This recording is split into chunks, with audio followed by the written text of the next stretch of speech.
Good afternoon, everybody. It's great to have you with us. Give me one there.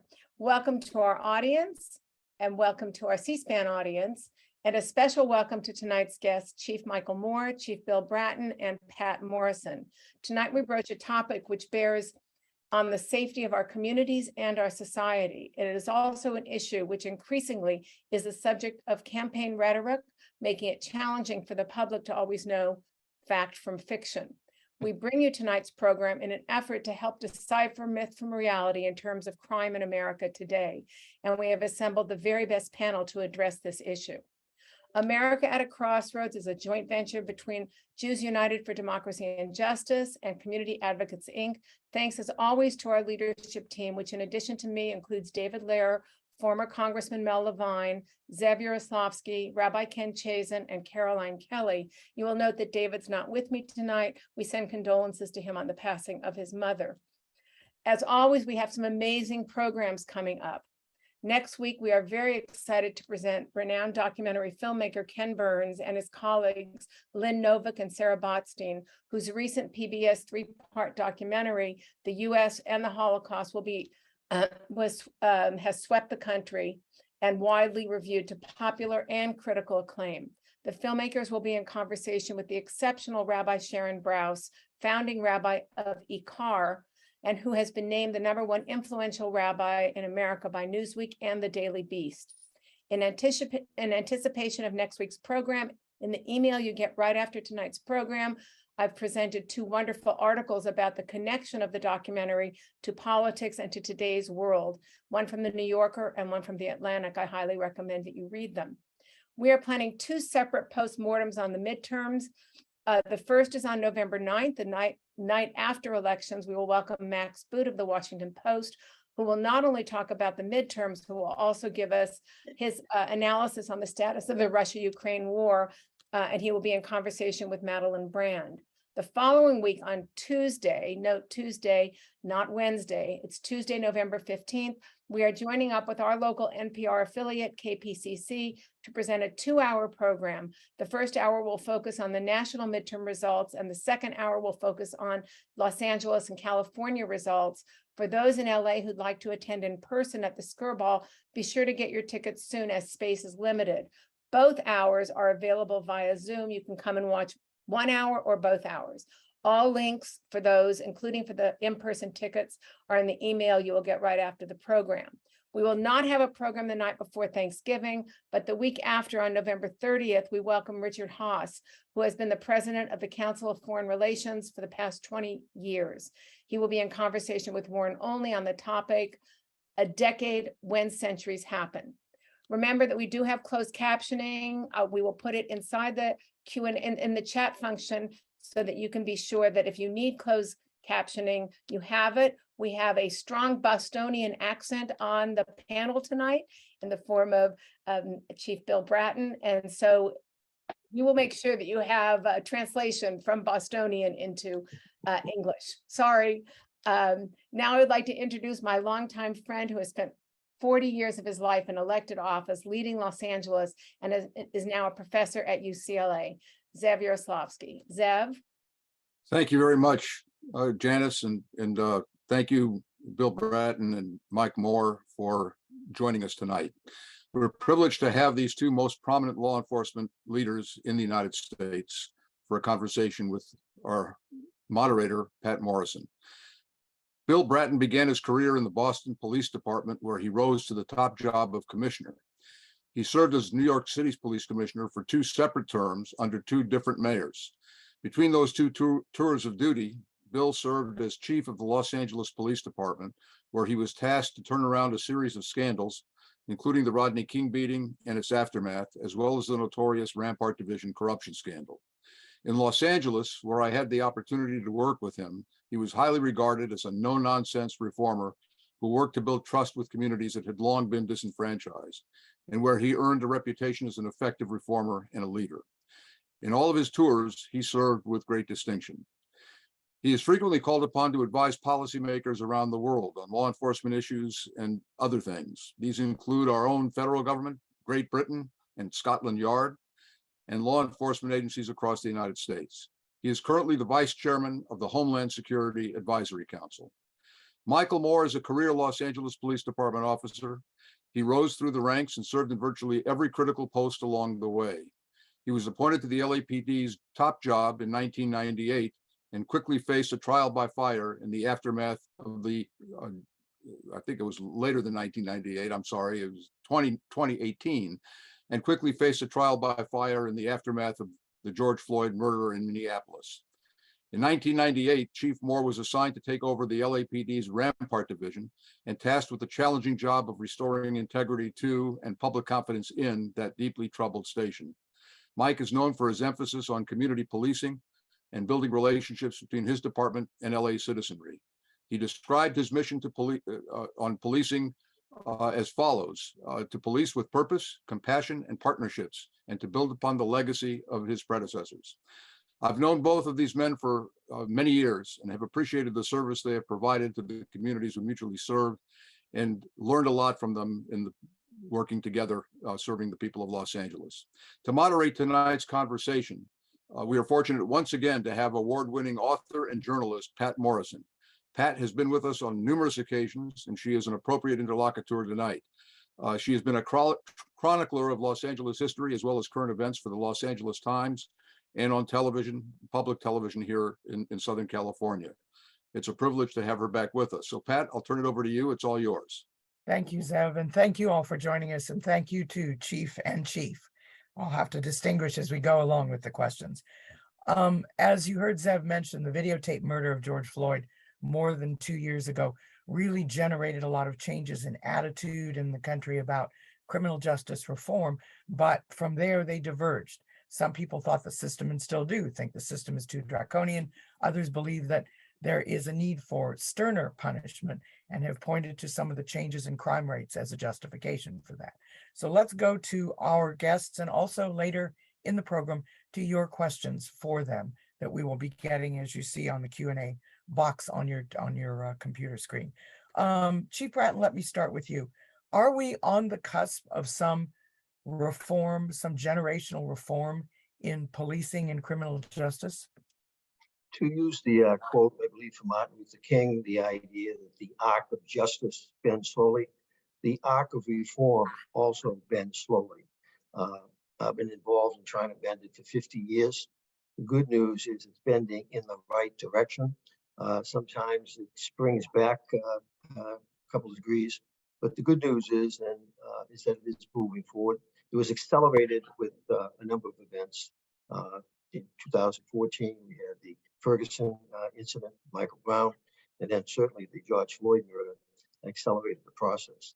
So we're constantly reforming. Mike Moore, your current chief in LAPD, is one of the most well-known reform chiefs in America.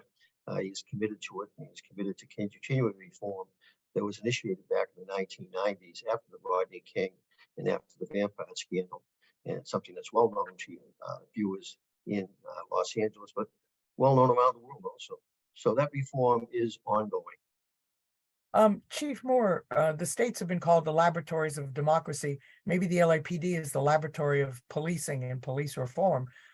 Can we have reform and enforcement at the same time? Oh, absolutely. And first of all, thank you for the opportunity to be a guest here today and to join my mentor and a person I have great admiration for, Bill Bratton, as well as Zev Yaroslavsky, true leaders in public policy and in a safer America. Reforms and enforcement, it's another example of a question that is often too binary. Reforms are about safety of a democracy, of a people that build trust in its institutions, and law enforcement is certainly one of them. And reforms are in regards to all types of matters. It's not just the policing is somehow going in a wrong direction, no matter what is done. It's going to be in a manner that punishes a public or suppresses or oppresses a public. And conversely, criminal justice reform that looks to the offender and says that, well, there's no redemption, there's no value of seeing individuals rehabilitated is wrong as well. So both extremes are, I think, are wrong-headed. To Chief Bratton's remarks about the arc of policing, the arc of of reform, it's continued and it is bent towards justice, towards a safer America, an America that believes in law enforcement as an institution that's there to protect and serve them. Now, there have been reforms in the aftermath of George Floyd's murder that has improved policing and has improved the safety of America by insisting that policing not be responsible for every social ill. We're an aspirin to a patient that's ill, that those ills are not the basis of policing, but we're called upon to address. And in Los Angeles, we look at this shared responsibility, that the best aspect that will come from reforms most recently identified in the last nearly 3 years is that this shared responsibility means that we need to find alternatives in America for a safer community that are not police-centric. For too long, we've been asked to do too much with too little. And when we're given the task of being public safety servants in matters that are police best served, and we have ample and the right amount of resources for mental health, for outreach and engagement with persons experiencing homelessness and all the other ills, then we see a safer society. But again, I'll say that we're the 911 of social services because there's very few, if any, working beyond, well, right now here in Los Angeles, about 5 o'clock, most of the social service programs in Los Angeles shut down, but yet those social service problems continue, which means a police or fireman will be called to it.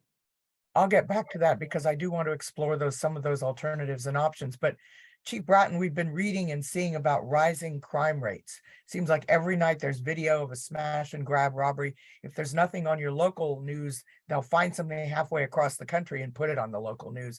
Is there, in fact, rising crime, and what kind of crime is it?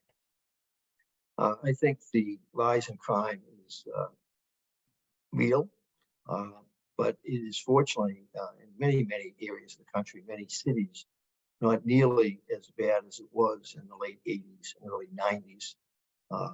When I first went to New York, for example, in 1990, or even when I came to LA in 2002. But we have seen for the people living today, and many of the people living today were not around back in the 80s or early 90s. Their world right now is one that there's a great fear of crime, no matter what the reality of the crime situation is, because of the world of the 21st century. World of the 1990s, early 1990s, it was crime and disorder that police were expected to deal with, and the issues of race, which is a constant in trying to deal with the issue of crime, disorder, in relationship with the police.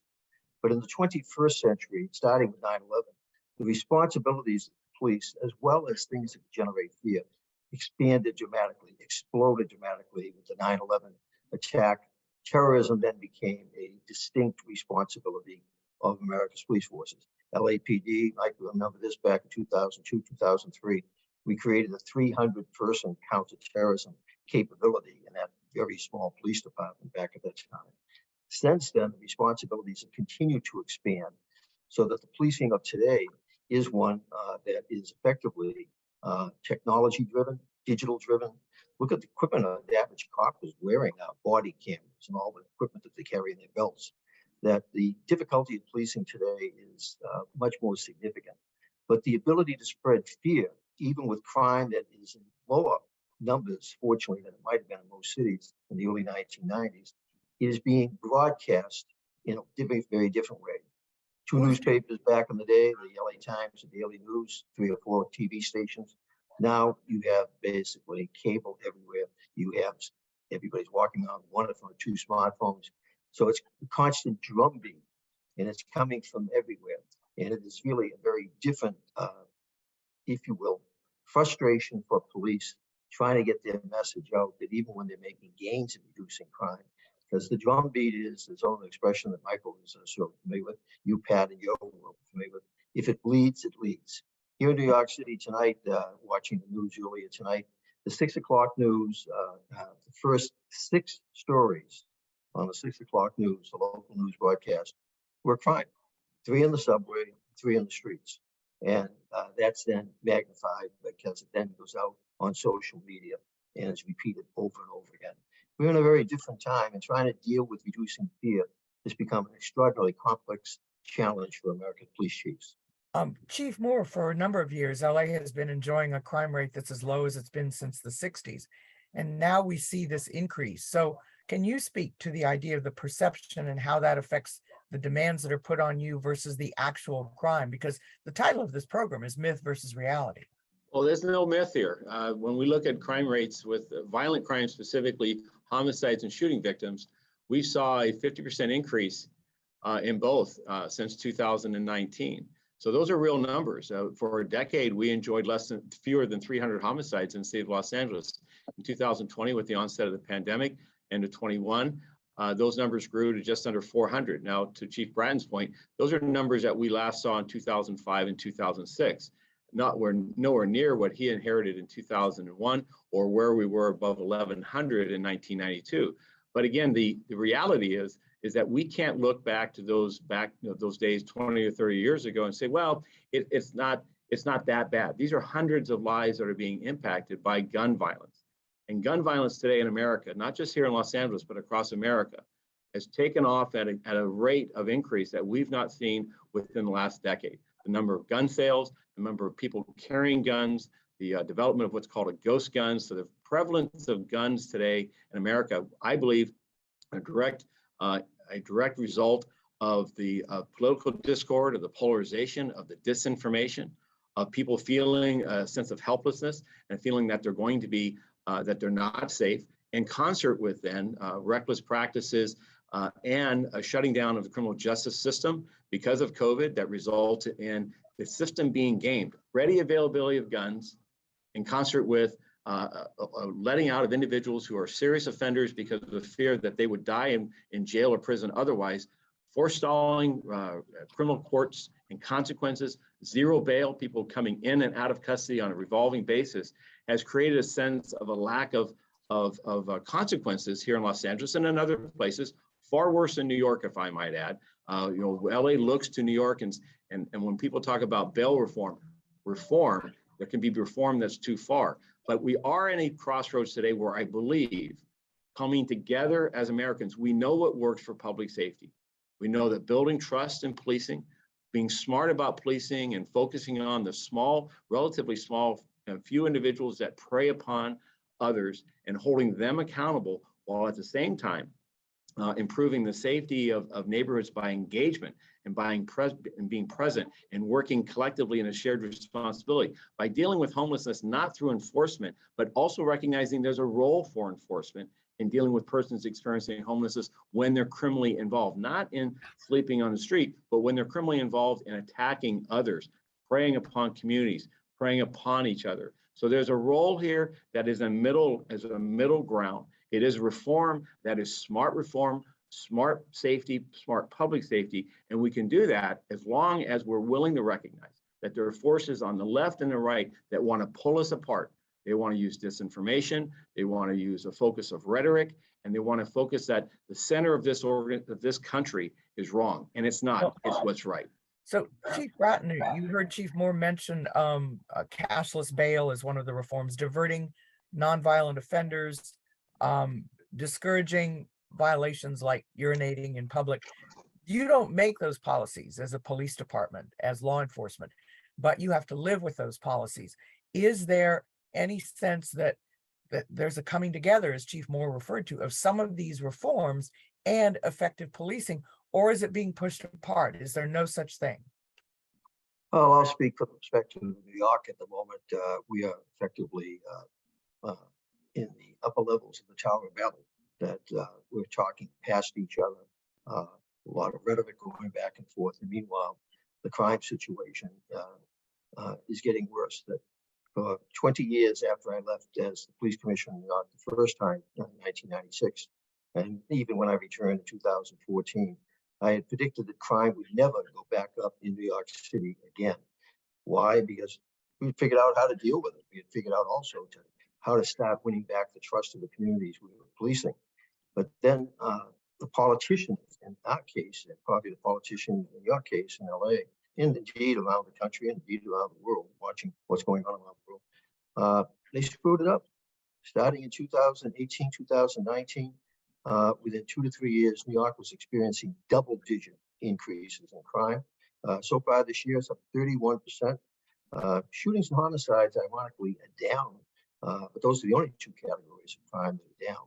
So where we are at the moment, that those well-intended criminal justice reforms that have been put in place, Michael and I support a lot of them. When I say Michael and I have been talking about American police chiefs, American police leaders, but it went too fast without a lot of input from courts, judges, district attorneys, police officials, in the case of New York, certainly. And what do we have? You cannot point to a single American city that has embraced a lot of the more liberal, if you will, criminal justice reforms that is safer. Every one of them has a growth in serious crime, and in particular in violent crime. But is that correlative? It's correlated in the fact that the well-intended efforts are failing. That the well-intended efforts, a lot of which we support in New York, I was very supportive, working with Mayor Bill de Blasio, one of the most liberal, progressive mayors in America. And the 3 years I worked with him, crime went down, but police activity levels went down also, summonses, arrests, etc. But the city kept getting safer, and we effectively put in place a neighborhood policing program. But the legislature in Albany, basically in 2018-19, put through a series of reforms, but those reforms really weren't actually needed in the case of New York. So we went too fast without a lot of the collaboration Michael's talking about, the partnership. That's the essence of community policing. We need to take a deep breath, take a step back, and take a careful look at, in Los Angeles, you've got one of the most disastrous sets of criminal justice reforms in America. A colleague of ours, George Gascon, your district attorney. George was my chief of operations. I loved the guy when he was working with me. He helped to turn the city of Los Angeles around. But now the reforms that he's embracing, they're not working. They're not working, and they're not working in my city either. So let's take a look at why aren't they working, and how do we get them to work in the way that they were intended. But let me build on that, Pat, just for a moment, in fairness to DA Gascon, because he and I have had DA Gascon and I, another colleague, and as I grew up with his leadership and his partnership in LA. And as the DA in the last 2 years, though, what he started with his reforms, he's pulled back from, because I believe he has realized that some of his absolute, cutting edge, brisk, forceful reforms that we will not do this, we will not do that. And enhancements and levers that were in the criminal justice system were not working, and they were creating a circumstance of no consequences for violent predators. And he's been willing to change those, and we're seeing the results of that. Meaning, again, coming back to a moderation of a haircut, if you will, that we work on this in a smart way and in a progressive way, and not these extremes that whipsaw us all over. Chief Moore, one of the issues has been the nature of policing itself and how police approach the job. And you know the phrase defund the police that's been out there for a couple of years now. I told Chief Bratton some time ago, I thought detox the police was probably a better way of putting it. But there's also a morale question among police officers. They're wearing body cams. They feel more scrutinized than before. Maybe recruiting is harder than it has been before. And maybe the public at large doesn't feel too sorry about that. But where does that come in when you're trying to do the job with new considerations, with demands for reform? Well, President Biden said, and I agree, that there's not a harder job in America than to be a police officer. Everyone in America knows how to be a better cop. And yet we put those responsibilities on our young folks. They come into the organization, we give them the best training, good equipment, and the body cam works for both. It works on both sides of that camera. It's improved policing. And I'll tell you that our officers in our organization, we welcome the body cam. We don't have the people looking at it as an enemy. We recognize, and countless complaints against officers, accusations of officers doing wrongdoing, planting evidence, improper remarks, and so forth are continually refuted and demonstrated, because now we have a camera, an independent, objective evidence gatherer that shows that the officer's actions were right. Now, there are also instances in which it demonstrates the officer's actions were wrong, and there's accountability. We do have a morale issue in regards to American policing, just as we have a morale issue amongst Americans. We have gone through, as a country, as a world, with a pandemic and with the civil unrest and the conflicts involving our political systems, one of the worst times in our history. We have war on European soil for the first time in my lifetime. We have challenges on our elections with the secession efforts of January 6th, something I would never think I would ever see as an American. We have a recession that's unfolding. We have losses of life, and an officer comes from those very same communities, and they're coming into an environment which was hypercritical for a period of time and did not recognize the sacrifice, the dedication, the thankless, and the, well, not the thankless, the thankful support of law enforcement by the vast majority of Americans. In Los Angeles, 3 out of 4 Angelenos want to see more police officers in uniform in their neighborhoods. Our support levels have grown in the aftermath of George Floyd rather than gone down. And I believe that the narrative that's out there oftentimes is that there's those that are interested in defunding the police by creating an atmosphere that says policing is not an honorable profession or one that you can find a successful career. One, frankly, that I disagree with.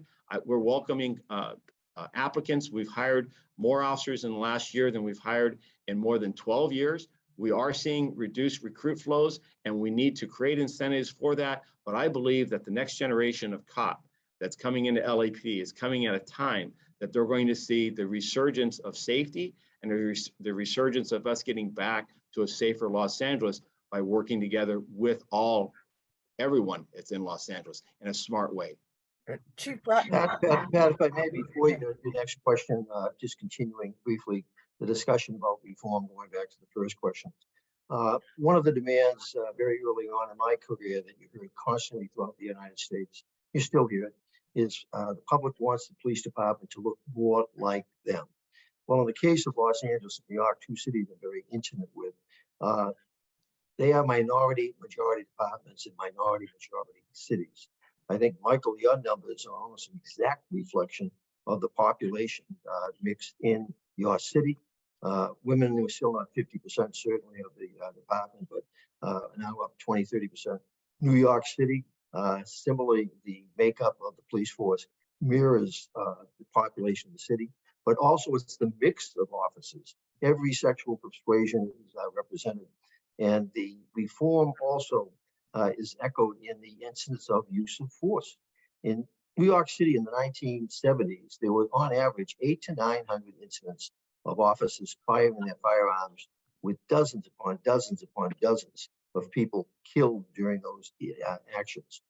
Right now, New York City, even in the midst of this growing crime problem, has a phenomenally low use of force by its police officers, 36,000 officers, and they have fewer than 100 gunshot incidents a year. Michael, I think yours in a similar we had 37 last year. 37 instances. It was a third lowest in more than 30 years. Numbers used to be well over 100. Yeah. So there's not enough attention paid to the reforms that progressive leadership, and along with pressure from the community. The community has demanded that we do a better job of training our officers and overseeing them.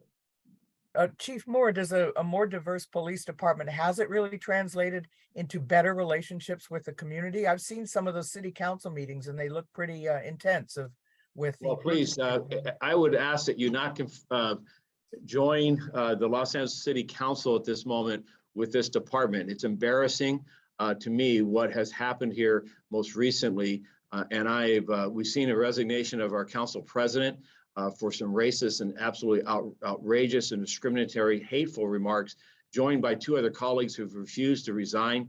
The public is rightfully upset with the city representation on our council floor. I am thankful that they've elected a new president, Paul Krikorian, a gentleman, a leader that's going to work them out of this and work them through this terrible injury that these elected officials have done. But let me get back to your key question, which is Los Angeles a department that's more than 50% Latino, that exceeds the representation in our sworn ranks of our African-American community, as well as our AAPI community? We match that. We are 18% women. We need to be 50%, but we lead American policing major agencies. The average is less than 13%. And we're committed to a 30 by 30 Department of Women. We're committed to continuing to deepen our diversity. And that is showing results every day by having one of the most cosmopolitan cities in America have one of the most cosmopolitan departments. And that's because our people are culturally sensitive. They come up and grow up. They're raised here in Los Angeles and other parts of the country, but we also invest in them by community advocates and spokespersons who come in and talk about the complexities of what Los Angeles is made up of, this collage of cultures. And I believe our officers, again, are representative. And then as you look at our practices, we've led American policing with the dealing, for instance, with transgenders, with pronouns, and with the handling of arrestees and the custodies and treatment to ensure that they're treated fairly and with respect. So I do believe, I know for a fact, tomorrow on Friday, we'll dedicate a station to Margaret York, a woman who was one of the first homicide, all-female homicide team in 1978, only 4 years after the department even allowed women to become full authority police officers. We're lightning years away from that point, but we remember our history, and we're going to reinforce it and show the next generation that we're committed to being a department of diversity, equity, and inclusion. Chief Bratton, one of the most disturbing aspects about January 6th, which was hugely disturbing in itself, was that so many of the arrestees, among them, there were people who were in law enforcement, who were in the military, active or retired. And just in the last week or so, there was a story about an email landing in the inboxes of FBI brass saying that a number of FBI agents were frankly in sympathy with what was going on January 6th. This is a very insidious and very dangerous development. And what are law enforcement organizations doing about it? First of all, are they even acknowledging it? The issue you're raising, Pat, is one that was discussed most recently. Michael and I were at the Major City Chiefs International Association Chiefs of Police Conference in Dallas. It was a major topic of discussion during those meetings there, this idea that within the ranks, both at the federal, state, and local level, some officers who should not be in those ranks in terms of the positions that they embrace relative to the current social discord that we have in our political world. But I would point out on January 6th, as I point out in the epilogue of my newest book, The Profession, American police officers, the Capitol Police, Metropolitan Police of Washington, D.C., saved America. We were at risk on that day of having that very important vote not being done, and our democracy could have collapsed. So American police, those officers who were on the front line being assaulted, beaten, several of them ended up dying as a result of that action that day. They upheld their oaths, and their oaths are not to an individual. Their oaths are to the Constitution of the United States, the constitutions of their states, and the constitutions of their respective cities. So I would first off point out that the vast majority of officers, under all circumstances, will adhere to their oaths and defend this Constitution, this country, and our democracy. There are, however, unfortunately, reflective of what's going on in our society as a whole, within the ranks, those that should not be there, and those that should not come into the department. And departments around the country are doing a better job of trying to keep out racist, keep out brutal, keep out corrupt, and now keep out people whose politics are so far from the American principle of democracy.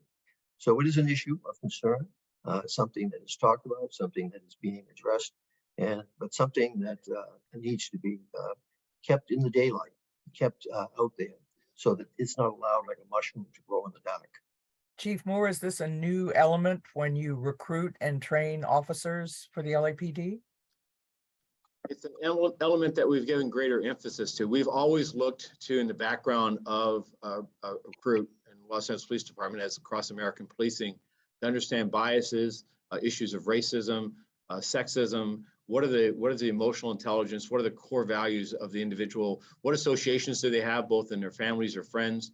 What affiliations they have with extremist groups, with street gangs and other criminal enterprises? And we have found instances in which we've culled from the herd. We've disqualified. Out of every 100 applicants for the Los Angeles Police Department, only 5 of them will make it into the academy. So we have a lot of people that want to come to this profession that don't have the skill set and certainly don't have the character set necessary. Once they're inside the department, we also manage and monitor what people's expressions are. Police officers, like every American, have the rights to the First Amendment to express themselves. But as a police officer, they must represent this department with the core values that we have, and recognizing their job, their oath of office, to support the Constitution and to enforce it and to respect the rights of everyone. Extremist views have no place in this organization. And in the last 2 years, Plus, we've had some instances of which social media posts have been made by individuals of this organization that we identified those responsible, and we did everything possible to fire them. There is no place for racism. There's no place for bigotry, for sexist remarks that are not reflective of our core values. And unfortunately, some of our people have been found. It's a rarity, though. Let me be clear, and I agree with Chief Bratton. I remember the day that one of the ugliest days in American history of January 6th, and what I saw was thousands of law enforcement officers rushing to protect this great democracy.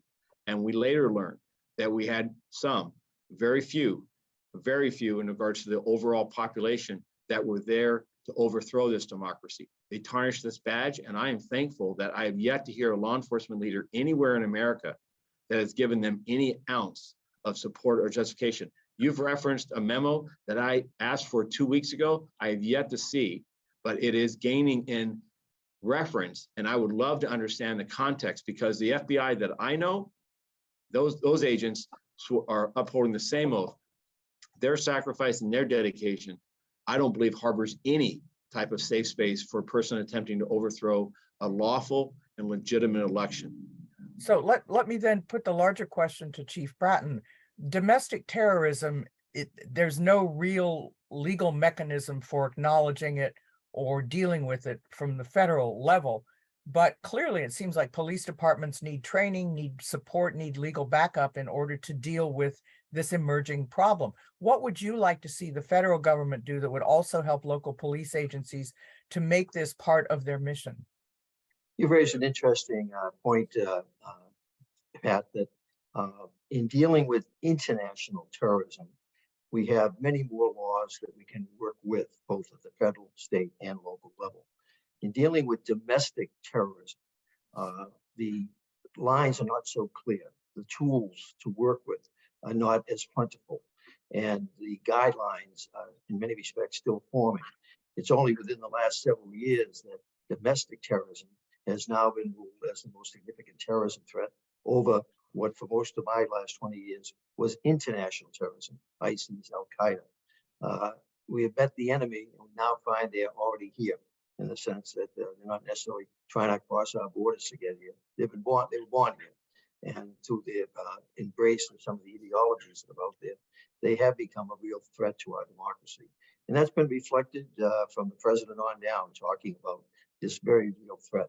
But the tools to deal with it are still not there, other than the ability to potentially identify it through monitoring of their social media threats and hate. But in terms of the laws necessary, the ability to, we have so much ability to intercept technologically the information going back and forth with international terrorism. We are much, much more limited because of the nature of our democracy in terms of that ability here. We don't want to effectively have the laws that we have international terrorism here in our country, because they might be too intrusive under our ideals, if you will. But we need more to work with than we have currently. Chief Moore, I've heard that there are some jurisdictions that don't report hate crimes as they're supposed to federal authorities. What have you seen going on with hate crimes? We see increasing numbers, but where are those being targeted, and where are you seeing, perhaps as you review the state of the nation, when you come across statistics, where is there some resistance to enforcing laws against hate crimes?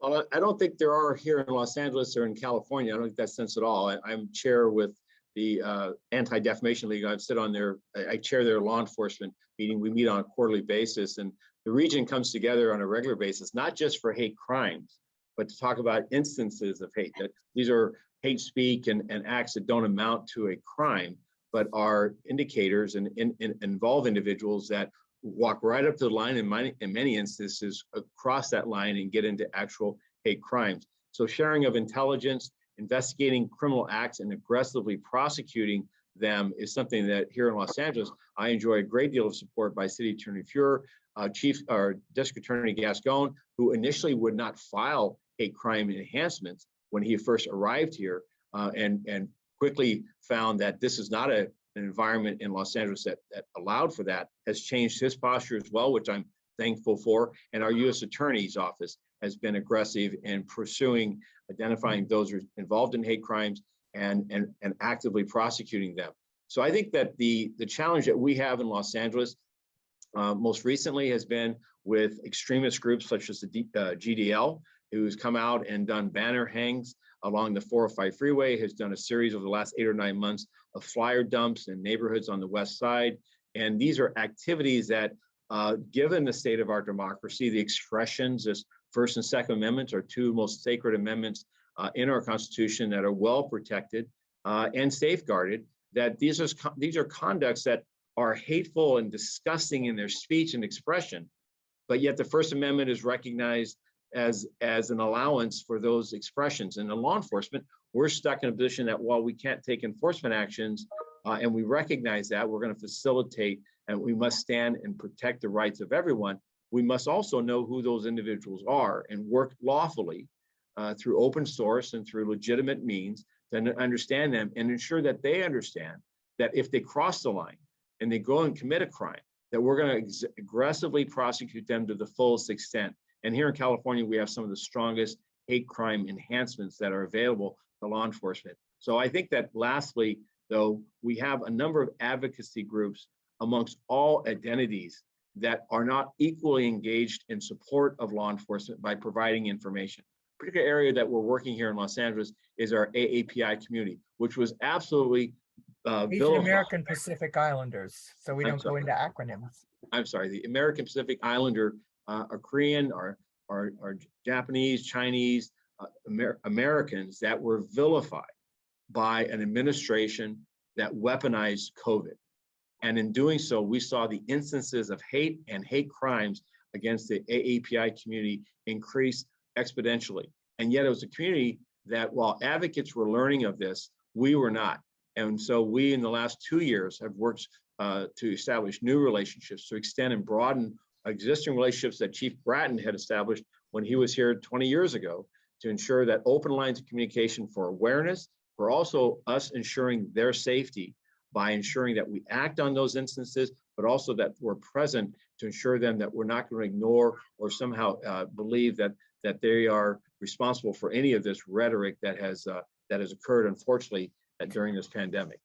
Michael, you reminded me that one of the first meetings I attended in 2002 was set up by Jerry Chaliff, who was brought in by me as deputy chief, but certainly well known to this audience, and took me out to the home of the head of the ADL. And we talked about this issue, one of the first meetings as the new chief. But Pat, in terms of, you've had a recent example of one of the most powerful weapons to deal with this. Law enforcement is certainly an element of it, a critical element, particularly when it is a crime. But in a country that cherishes its free speech, and we allow a lot of free speech to go get tossed around, the incident involving Kanye West, or whatever the hell he calls himself now, over the last week or so, shows the power of using the public to effectively go after and shame these individuals that would seek to effectively spew hate. And so the fact that one of his last remaining corporate sponsors, the Adidas company, was finally shamed, and shame on them for taking so long to basically pull their sponsorship of him. So this is where the collaboration comes in. Pleased to do what we can with the issue of crime, but being supportive also of just supporting public efforts on the part of organizations like the ADL and the media to publicly shame these individuals and let them know that their activities are not going to be tolerated. Let's go to some questions that our viewers have. Steve is referring to a report from an organization called CAP, a liberal think tank, about crime rising in red states and going down, or at least not increasing at the same rate in blue states. This is a report that found that per capita murders in 2020 were 40% higher in states that voted for Trump than those who voted for Biden, and that in 8 of the 10 states with the highest per capita murder rates in 2020, they voted Republican in every presidential election in this century. I don't know whether there's any correlation or you find anything useful of value in this. Maybe Chief Bratton, you've got a national viewpoint here. In the midst of this election season, there's been a lot of rhetoric being thrown around that where is the rise in crime occurring? I just saw an article this morning that was rebutting the allegation that it's in blue states, or in red states, it's in blue state controlled cities.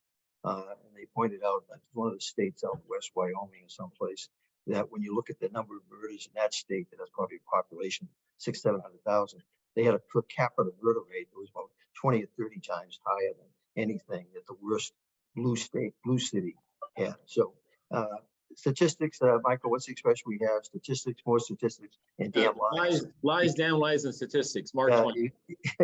You can make them say almost anything you want, and it's a world we live in, and we try to validate that as much as possible. But boy, there's a lot of spin masters that toss them around for the wrong purposes. If I could just add again, this is America's.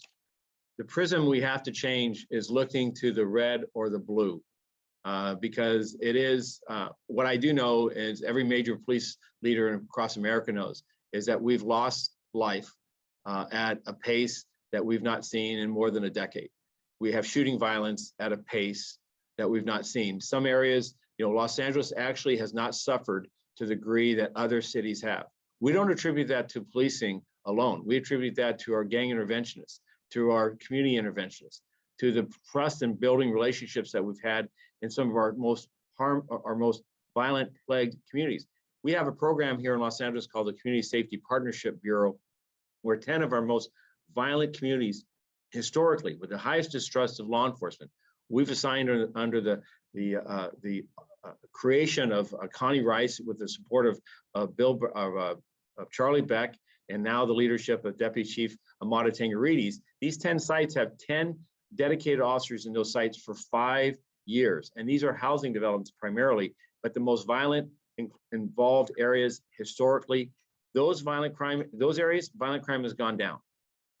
Trust of the police has gone up during the very time in which we saw these increases overall. So we know that neighborhood policing that care and work in partnership with communities, and that we share in responsibility and bring other resources to bear, can have a safer community. What we're talking about reforms are on a macro level that we do need to recognize that these major levers just can't be pulled and ignored as far as having unintended consequences. And that's where I think on a chief basis, we're looking to say, let's recognize the increase in violence. Let's recognize that we can build our way out of it if we work on incremental reforms and we pay attention to what matters. Well, gun laws state by state vary, and therefore some of the problems that local law enforcement have to deal with may also vary. And Craig wants to know, with so many guns in the country, I believe the last figure was 3 guns for every person in America, although we know that they're concentrated in many cases in the hands of many fewer people. Craig wants to know why police departments haven't worked harder to support reasonable gun control. Maybe Chief Bratton can speak to that. Police leadership has been very strongly supportive. I've been involved in it. Michael's been involved in it, supporting gun legislation across the board.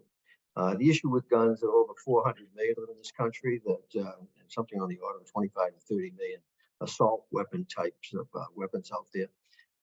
Laws are important, but what is really important on this issue, with so many of them out there, is that when we find somebody who commits an act, a violent act in particular, with a gun, they need to be punished. I'm sorry that in the sense of, if we would get tougher on that small minority of the criminal population in terms of realistic arrest, trial, sentencing, that we could reduce the gun problem dramatically in this country. Gun problem. But let me interrupt to ask, people support the police, therefore you would think they would support the police being in favor of gun safety. But where's the sticking point? Is it always the politicians? Is it only the politicians? Well, it's basically the voters to put the politicians in office. What we tend to forget in our democracy, and I talked early on about the politicians in my state up in Albany that screwed up the criminal justice system to a fairly well here. But who do we blame? Do we blame them? No, I blame the voters who keep putting them back into office. The same voters that gripe about the police not doing enough about keeping crime under control. But then the other element of the criminal justice system that's so important, those who make the laws and then provide the resources to enforce the laws, that they keep voting them in time after time. So similarly in this issue, on gun issues, it's the voters. And the irony here is that all the polls I've seen over the last 30, 40 years, the vast majority of Americans want realistic gun control measures. But we elect people into our Congress, particularly in the national level and many times the local level, who effectively refuse to change the laws to give us effective gun control. That's the reality of it. Chief Moore, Deborah wants to know, why is the clearance rate for homicide and other violent crimes low? Do the low clearance rates impact the perception of crime in the community? The current clearance rate for homicide in Los Angeles now is above 70%. My desire, of course, is for it to be, we solve every homicide. Low clearance rates is a problem.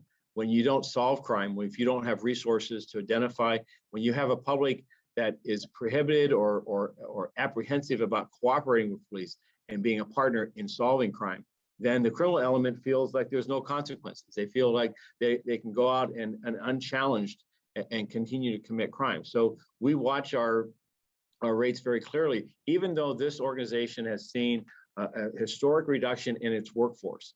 We shifted the remaining resources we had to double down on the increase in violent crime by solving shooting violence, by solving homicides, because we recognize that those offenders are the most likely to go out and commit more offenses. So clearance rates are one of the things that we look at very closely to ensure that there are consequences for the relatively few that are going out and committing the vast majority. But I want to go back to your last question regarding gun laws. California is a Brady A state. We lead the country in many instances, but there has to be consequences that we use those laws. And lastly, across this country, why we do not have an assault weapon ban is an embarrassment as an American. We live in a violent society. We look at other parts of the world that do not have assault weapons, and we see a much lower homicide rate, much lower mortality rate. And lastly, if you look at states that have soft gun laws, you see a 50% or more higher mortality rate on young people, on youth. You see a 38% increase in the number or the risk of being a victim of gun violence or a gun accident. Lastly, I'm very concerned about the recent Supreme Court decision in July regarding the relaxation of what it requires to have a concealed weapon permit. And here in Los Angeles and across California, Chief Bratton will remember this, the rarity of issuing a CCW because of the requirements that we had in California of not just a good character, but a good cause. And today we've lost the good cause requirement. So we have presently over 900 applicants for CCWs carrying a concealed weapon in a public place. Many parts of America, that's what happens today. Anyways, that will be issuing permits. So there'll be even a greater level of number of guns out there. And I know, looking at those states that have those lesser laws, not only is there more gun violence in the street, but there's also higher rates of mortality for law enforcement officers because they are facing more guns. Joe asks a question that I know is sensitive for both of you. It's the number of police in LA versus New York. New York, I think, has more than 30,000, LA fewer than 10,000, which is always a point of contention of trying to get over that mark. But apropos of that, I suppose, is the question of the specific reforms you were talking about that have impacted policing. So I don't know if Chief Bratton can talk about comparing LA and New York on those. Well, I frequently spoke about that one of the things I did when I came to LA, I did a map of the city of Los Angeles that showed how I could fit about 10 of America's largest cities geographically into the 480 square miles of Los Angeles. And I'll use a Hollywood comparison. Fred Astaire and Ginger Rogers, that Ginger could do everything Fred could do, except she could do it backwards in high heels. Well, that's effectively the LAPD. To have the equivalent of what I had in New York City with 40,000 police officers, I'd have to have 18,000 in Los Angeles, not even taking into account that Los Angeles is 50% larger geographically than New York. I celebrated when we finally got in 2009 up to 10,000 officers. Shortly after I left, basically, Michael can attest that the department went way down the strength. So think of that in the sense of how really efficient the LAPD is policing a city that for years has starved its department of resources. We talk about the official model is on the side of those police cars to protect and to serve, when the unofficial model was something that Michael referenced earlier, too few who've been asked to do too much for too long with too little. And I'm happy to see that the strength of the department once again is starting to come up. But one of the benefits in New York was had a lot of cops to work with. In New York, we had very few. And it's one of the reasons they train to such high standards here. The cops in LA, effectively, there's so much more pressure on them in the sense of just the geographic areas they cover. Some parts of that The city, power of- just one of your districts there is 40 square miles. In a night, you're lucky you have 4 black and whites patrolling that 40 square miles. the power of 3. Chief Moore, I want to ask you one question before we get to the wrap up, and that's one from a viewer who says, what about these smash and grab events, especially in San Francisco, where people go into stores and just leave with hundreds of dollars worth of merchandise and nobody can do anything about it? That seems to be kind of the leading edge of what you see about rising crime, all the videos that lead the nightly news shows. Well, it speaks to the disproportionate impact it has on people's sense of safety. Both here and there, as well as here in Los Angeles, we've had those smash and grabs, not to the extent that San Francisco's had them, but we're a city of 4 million. We've had follow home bandits, something we hadn't seen in 20 years. And we've had about just over 300 of them. But if you're an Angelino today, you're walking around thinking, oh my God, I'm subject to having be robbed at gunpoint for a watch or a jewelry or a purse that I'm carrying. And while we've made more than 100 arrests, it has had a disproportionate impact, which is what Chief Bratton and I both spoke to, which is when you find those predators, those individuals that are armed with a gun. I have an individual that has gone out and committed repeated robberies, and I had this conversation just last night with DA Gascon. This individual and 2 others got into a shooting, stealing a man's watch and jewelry, tens of thousands of dollars worth of jewelry. And his sentence was less than a year in jail. And yet the state prison and the levers that are in place would have and could have resulted in a longer tenure. Less than a year in county jail here in California means you're spending weeks instead of a year. This individual is already back in the street, and that is what's critical for us. If we're going to change that tide of those type of practices that have a disproportionate impact on a sense of safety, it's just like hate crime. You need those enhancements because there are relatively few who are prey upon others, but for a certainty of judgment and consequences. And Chief that's Moore, where we're saying reforms need to adjust. Chief Moore, I can give you 1 minute to give us kind of a positive wrap up, and then I'll go to Chief Bratton for the same.